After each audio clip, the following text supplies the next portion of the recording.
Hey everybody, this is Dr. Ben Pro with FitFootU. So today, hot off the press, we finally have some data for topical antifungals. All the time. We finally really did it. You maniac!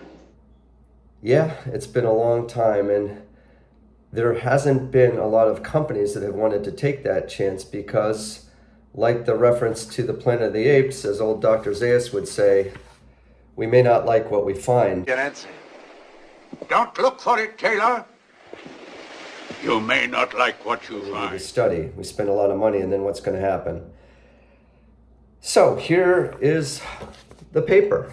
This was written by first author Scott Millay. It's in the Therapeutic Infectious Disease Journal. It just came out this month, and it is available online and will probably be distributed in the print version soon enough. The basic conclusions were the following. They looked at a product that is over-the-counter distributed in podiatrist's office called Tosaline.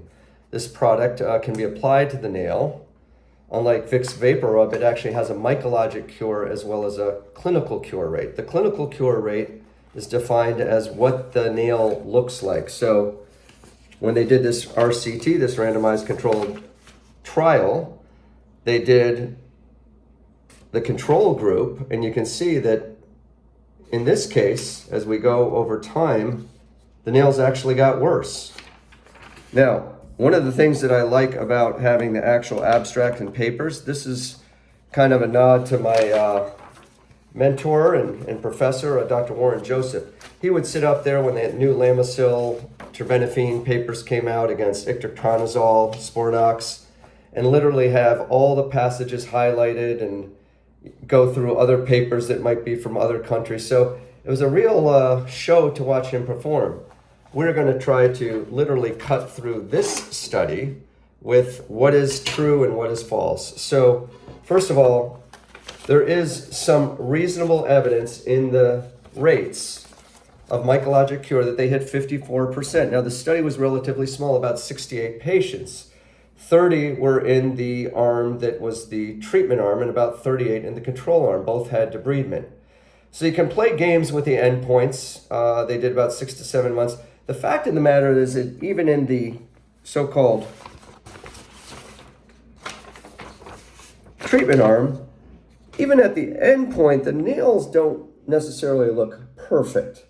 So that was not necessarily a complete cure rate. I think their complete cure rate was somewhere in the 15 to 18% range, as opposed to some things that have been done with much more expensive drugs, such as Jublia, which hit about the same mycologic cure rate of about 54 to 55%. Ironically enough, they both have tolnafdate as the key ingredient. The Marlen's product, available in podiatry offices, also has things like lactic acid to add to the benefit. Now, one of the other things to keep in mind is that you still are going to do better with an oral medication, but those are going to have side effects. And this is beyond the scope of what we're going to do in this little vignette. But I do want to add one other thing.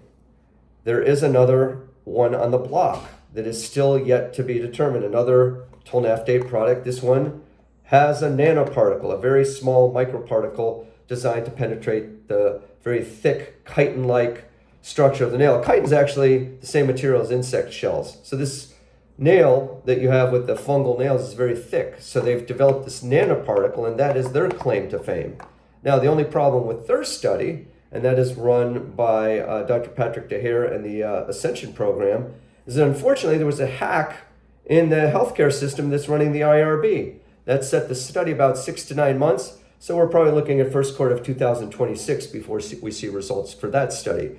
But that is going to be another quality study. So in summary, there is some reasonable improvement with these, but it is not a home run, certainly. I don't know if you'd want to call it a stand-up double. Certainly less expensive than paying for Jublia.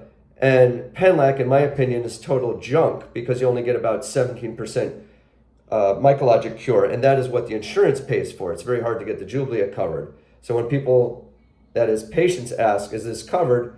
These two particular items, both of them are not covered. These are carried in podiatry offices.